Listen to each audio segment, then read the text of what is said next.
Welcome to Season 2 of Why Your Business is Invisible Online. This season, we focus on the dramatic change artificial intelligence is having on your online visibility. Joining me are my two co-hosts, and here they are. Hi, this is Jim Filatico. I'm currently obsessed with planning my next beach adventure for my whole family. Hi, I'm Kelly Biggs. We're talking about AI this season. I'm wondering, can I get an AI agent to clean my house? And I'm your host, John Manatis, still glued to my guitar, but with my new band planning our next tour. Okay, so let's switch gears a little bit and talk about voice search.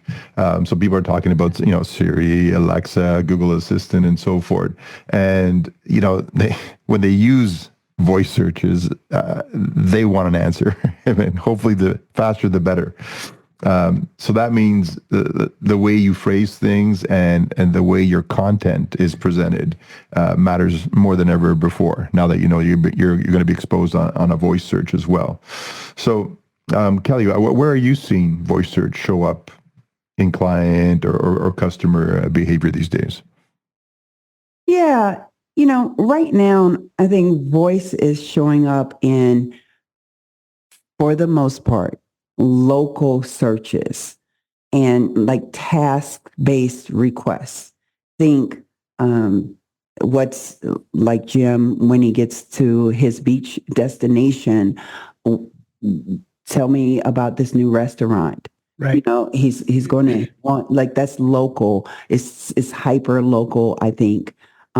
Think task-based. How do I get from point A to point B? What hours are you working? How do I do this? Quick comparisons. It's especially common, obviously, when people are driving or multitasking or just honestly do not feel like typing. Mm-hmm. Right. So like you're in a car now, and I don't know if your cars are like that.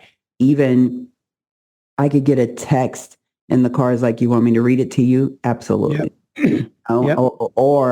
Or like, I think multitasking makes a lot of sense there. If business isn't prepared for that type of query, mm-hmm. they're missing out because their customers are at what I think is their most decisive moment. Mm-hmm. So if the answer is your company, you need to figure out how to show that answer to that individual. How about you, Jim? When's the last time you asked your phone something instead of actually typing out the question? Usually it's when someone asks me a question like, hey, what's the temperature, or what, or what's the weather supposed to be like this weekend? And I'll just pick up my phone and, hey, Siri. Mm-hmm. Waiting for my phone to turn on now. But but that's what I'll do. And I'm like, and I usually do it in a smart ass type way, because it's like whoever just asked me the question could do that themselves, right? but I do it that way, and I notice I do that a lot. Like you said, something mm-hmm. open. What are the hours? How do I get there? Those kind of things, and it's just so much easier than typing it in. And I can't. Typing on a phone for me is, I don't know what it is, but I always misspell. I always have to start over. So at least saying it happens a lot. I get my answer faster, let's say. Mm-hmm. I mean, my friends of mine who basically, when they talk about this subject, they basically just say it's the kids that are using it now, especially the really, really young ones. They don't type anything. They just talk to their phone. But recently I went on a trip with a good friend of mine and his brother. Just the three of us, road trip to Cooperstown. We all wanted to see the Hall of Fame, baseball's Hall of Fame. Yeah. And throughout the early part, I figured it out afterwards, but the one brother who was in the passenger seat kept leaning over all the time and whispering stuff. And I figured, he's probably just talking to his wife and it's none of our business. And he doesn't want us to hear the conversation and whatnot. But I found out he was doing exactly that. He was actually doing voice searches throughout the ride there, because it was about a 2 or 3 hour ride. Yeah. So he was scoping out the place, where we're going to eat, what are some of the things that we can do, activities around there, sights to see, all that stuff. So when we got there, he had this whole list of things that we were going to do that night, and I figured out, okay, that's what he's been doing. So, and this guy's in his is it mid to late 60s. So he's not young by any means, and he's adopted voice as the only thing he does now. He goes, I rarely type into my phone now. He just uses voice because it's that accurate. An important way to get found is voice. So let's talk about a little bit of the so what. So Jim, if a business doesn't have clear, concise answers, what's the risk now from a voice search perspective? Yeah, if they don't have the proper content and context for that, they're just going to be passed over. You know what I mean? They're not going to be someone that's served up as an option. It's that simple.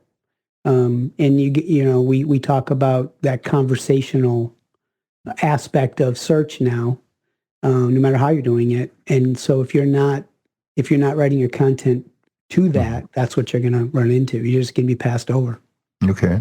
And Kelly, like from when voice assistants or any AI tool when they're pulling answers, what's influencing what gets surfaced, like what gets shown? Yeah, so it's a few things that influence it, and none of it is accidental. Okay. Is what I think is important for everybody to understand. Mm-hmm. Structured data matters. If we go back to websites, and I know we spend a lot of time talking about that, I would say go back and look at our fundamentals on websites and is the baby ugly, and understanding those things. Because if your website isn't telling search tools what to do and where you are in clear terms, it's going to skip you. So you use the phrase structured data. So what are some obvious examples of structured data? Meta titles, meta tags, different schema, things that you should trust the professionals or somebody inside your organization to do. If you're a leader, they should know. They know. But if you don't have structure, you need to talk to somebody who can get that structure in there. If you're like, I'm not sure, it probably isn't. You probably need to audit. The other thing that you want to look at is and I have three more. One would be Google Business Profile. It's huge. Yeah, right? yeah. The first places that assistants are pulling from, especially from local searches. The third one to me is going to be reviews. Reviews really help more than you think. It's not just about ratings. It's about words that might be in the review that you're looking for. It's about reviews along other platforms other than just Google. Like what are your Yelp reviews looking like? What are your Facebook reviews looking like? They help a lot. And the last one is around clarity.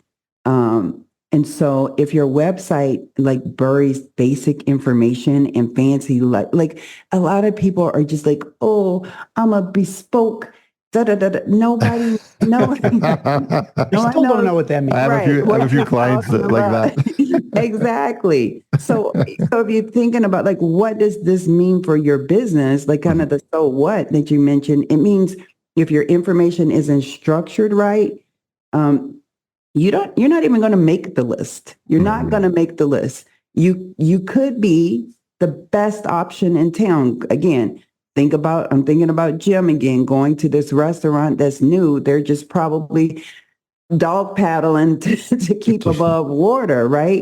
But if Jim starts to look for it and is looking for information and it's not clear, it's going to be skipped. And here's the big deal. Voice search isn't about browsing. No. It's about deciding. Yeah. Right. So it's the solution. lowest hanging fruit you're going to find. So if you don't show up for voice, you're losing revenue, period. In the story. Yeah. They want an answer. I agree. And the things like in your data or content, I guess, FAQs fall into that category of structured data or charts, anything that makes, I guess, easy to crawl kind of. It does and it doesn't. You can put FAQs on your site and that's good. What's better is the algorithms are looking for a certain schema for your FAQs. So getting somebody who understands that and putting that in the format that the algorithms want is what's important as well, equally. The content is important, but the schema showing that it's structured makes it trust you more. Got it. Okay. That's important. Jim, I'm going to toss you like more of a high level, 30,000 foot question, but voice is a game changer. I think we're clear about that. But like, why is it important for businesses to really get a handle on how to deal with this right now and how to make sure they get found in voice? What do you see as the opportunity? Well, we've talked about the evolution of search and how it's gone from finding something to answering a question or solving a problem.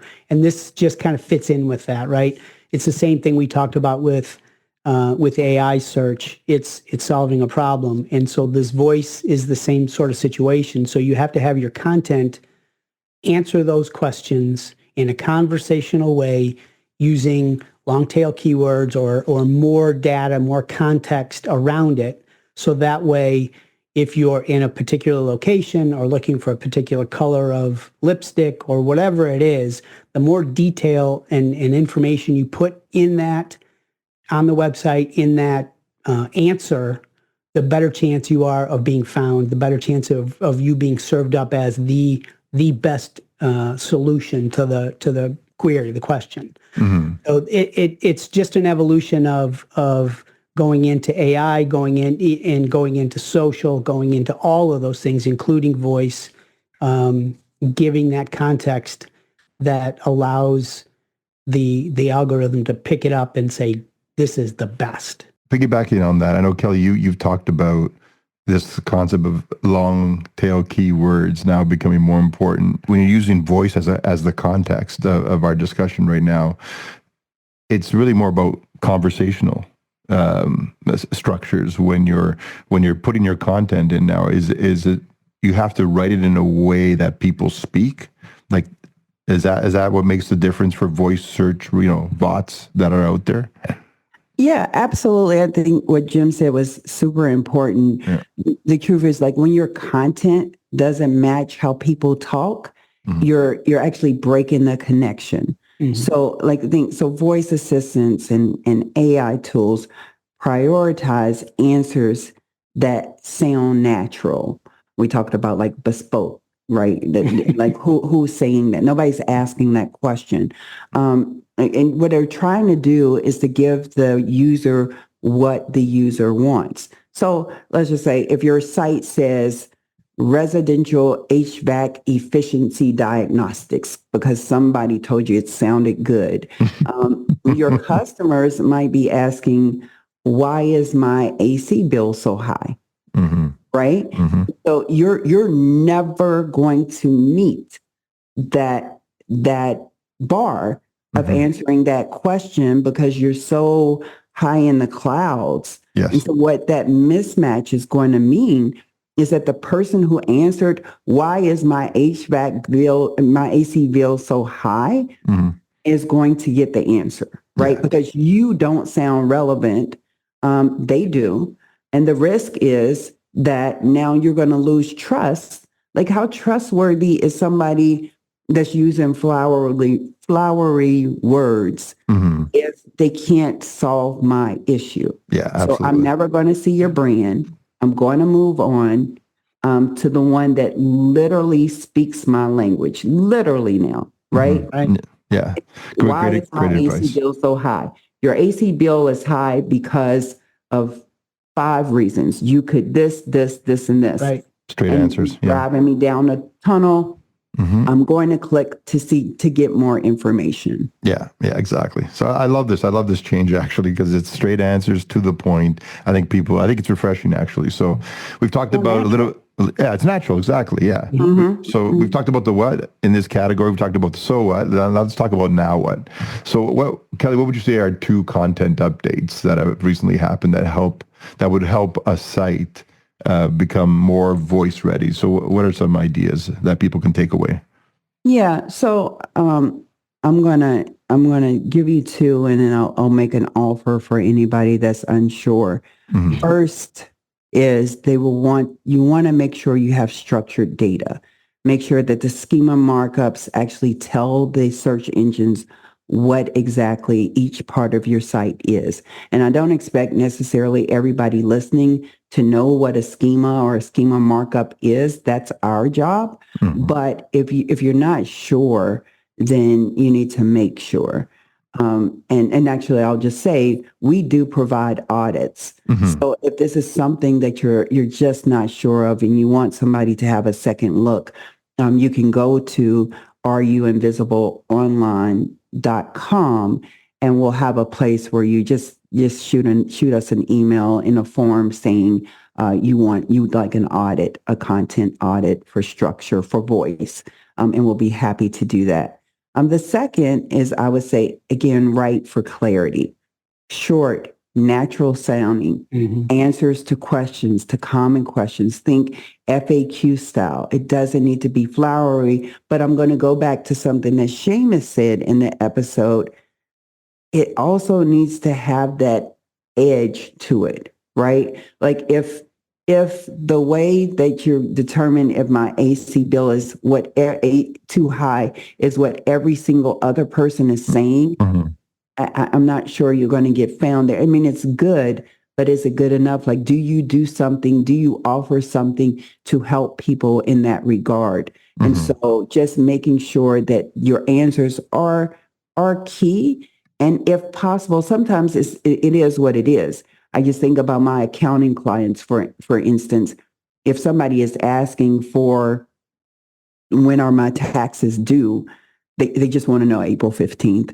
They don't want to know, Yes. like sometimes you're not going to get an edge. Sometimes it is just answering that question. Yeah, but that's a great point. Having that edge or having that differentiation has always been important in any kind of marketing. So for our listeners, whenever you find an opportunity to make yourself stand out, take it. That's so important in an AI environment going forward.